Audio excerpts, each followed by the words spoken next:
Not to California. It's not a common term. Nasty girl. What does NG stand for? Well, I mean, it's, you know. It's no good. It took me half a second. I'm like, okay, you could figure this out. Is it no good? Yeah. Yeah. And then now the other song I heard, which was, I think these are the only 2 songs that are available right now, is Rockin' with the Boys. And it's funny, when I first heard it, I was listening it here with the producer on the network, Bobby, and we're like, wow, it's like a rock version of Beth. It's like the same concept.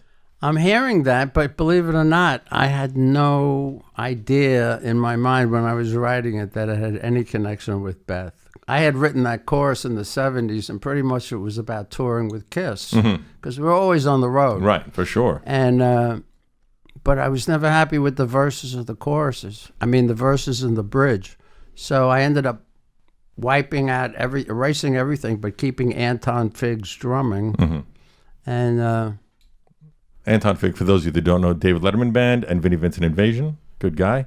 Had him on the show once. he played with the Vinnie. No, for one album, I think he did. I don't know. I think well, maybe on a record, but he never toured. Not live, but he played on one album. I'm almost guaranteeing it. Shanna, you could look that up. I think so. Yeah. I could be wrong. So I that's the beauty of digital recording. You know, you can like erase everything and keep the drum track, or any way you want to do it. But and I just rewrote the song.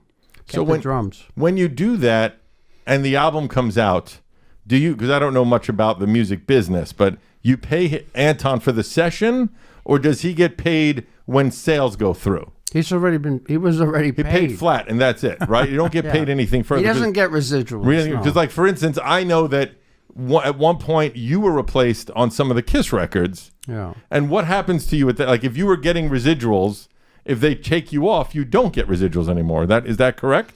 No. No, you're still getting, because you wrote it or something, if you're involved. Yeah, well, we actually split the publishing equally, no matter who wrote the song. Oh, that's cool. So that's it great. didn't affect my income. Oh, that's great. So it was just more of an ego thing if they took you off, like, what the f*** are you guys doing? I think they kind of did that to like punish me for being late and drunk all the time, not showing up in the studio because I was in Studio 54 the night before, and so it was kind of a slap on the wrist. Oh, we're going to show you, Ace. You're not here. We're going to replace your guitar solo. And when did you find out about that? Did you hear it on the radio? I found that after I got the finished copy. They didn't even have the guts to tell me beforehand. So that's what pissed me off more than anything. That's crazy. That's really weird. No, it's not nice. It's not nice. That's so insane. It's weird. So now let me ask you this. Going back, let's pretend for a second it's 1971, 2. Whenever you actually, the four of you met. 71, 72? Does that sound about right? Before Kiss, I was in a group called Malimo. Malimo. Okay, but when did you actually, the four of you, the first time you're together as Kiss? 71? 72? 72. 72.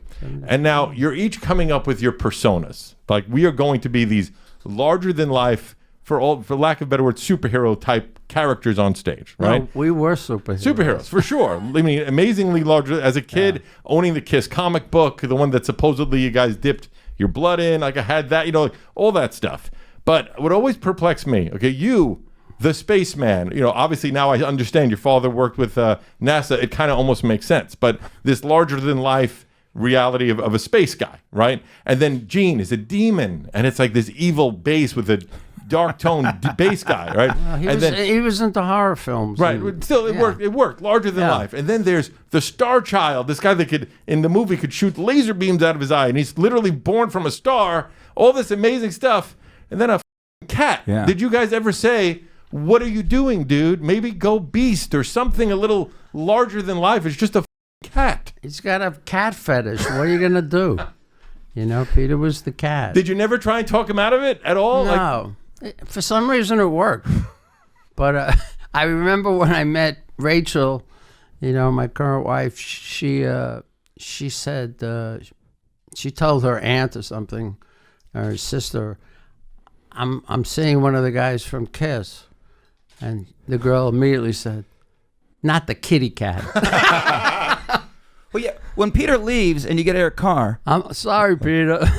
Here's my question. So he was a fox. So was it automatic? Whoever takes it has to be an animal, and it has to be like a feline animal. I had nothing to do with that. What if someone came in and was like, "Yeah, I'm gonna be, I don't know, the robot." That wouldn't have worked out. Well, when Vinnie Vincent, he was an Ankh or something, right? yeah, he was like that was Egyptian the pharaoh. Ankh. That was Paul's idea. Because the weird thing was, especially during the movie, the Phantom, the Kiss movie, Meets the Phantom of the Park. So you all had these cool superpowers, except he could like jump.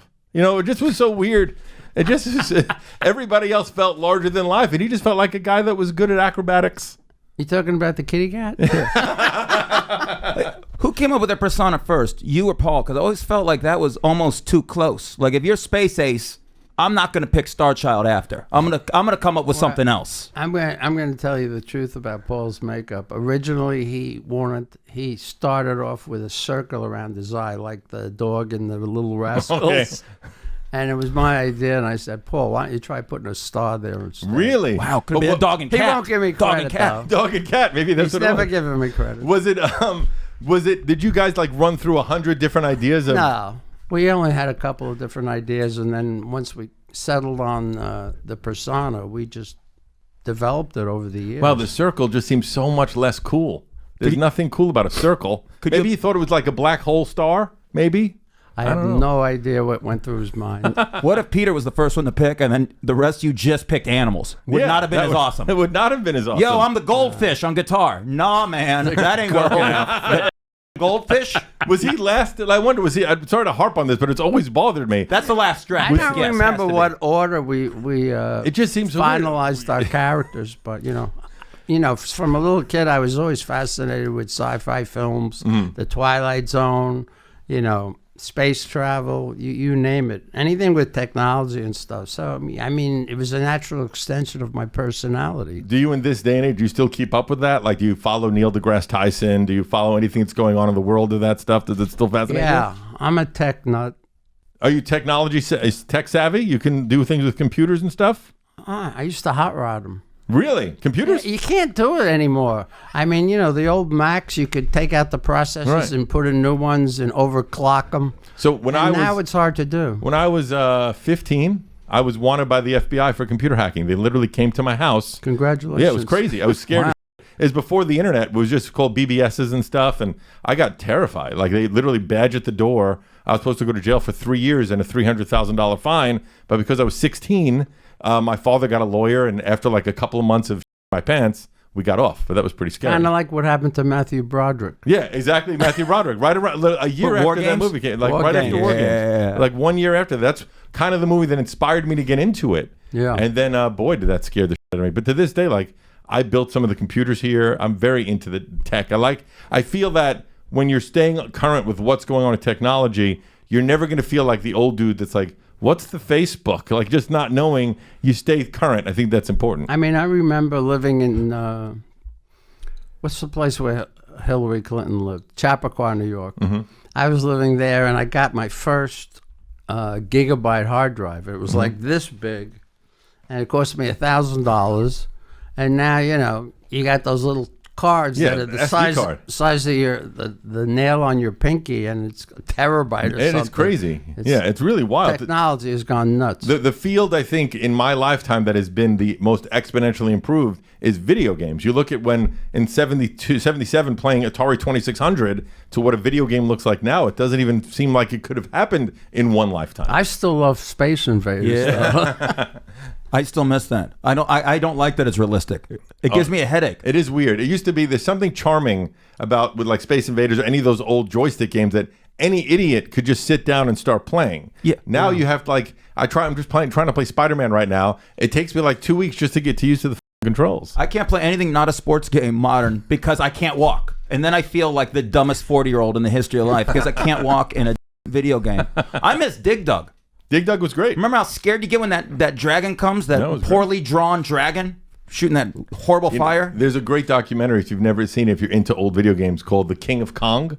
And it's these guys that competed to have the best scores in all the old school video games. And it was about the highest score that you could get on Donkey Kong. It was an entire... I remember playing that. Yeah, it's a great game. And there was an entire documentary about it, about one guy faked his score and mailed it in. It's worth watching if you're a fan of the old video games. It's a fascinating game. So anyway, now the new album is out. right? It's coming out, I think, or it's out on the 14th. So 19th. 19th. So at this point, I think I don't even know today's date. Friday. I don't either. All right, this Friday. Okay, when this airs, it'll be out already. And a weird thing happened where for years there's been this dissemination amongst the four diehard Kiss. Anyone that loves Kiss wants to see the four of you together again. I don't know how many years it's been. It's 15 years or something since you've been together. Something right? like that. Something like that. But now there's like droplets in the water where things are okay because your backup band is Gene's band. No, I stole them. You They're stole my them. band. They're my band. So now they're totally your band. Yeah. So how did that actually come about? 'Cause I just read that online that now you have Gene's backup band has become Ace's band. Well, what happened, me and Gene wrote 2 songs for this record, and I had been helping him out with some of the vault experiences. And when he did the vault experiences on a lot of occasions, he had a backup band and did a set, a 50-minute set or whatever. And then I met these guys playing. We did a fundraiser in the Midwest somewhere, and these guys were playing, and I realized how good they are. They were playing with Gene, or they were just playing? They were playing with Gene, and I came up for a couple of songs. It was a fundraiser for when the flood was down in Houston and Texas. So we were raising money for that, and then I hadn't seen him for a long time, and then I was helping out Gene with the vault experiences, and he invited me to go to Australia with him.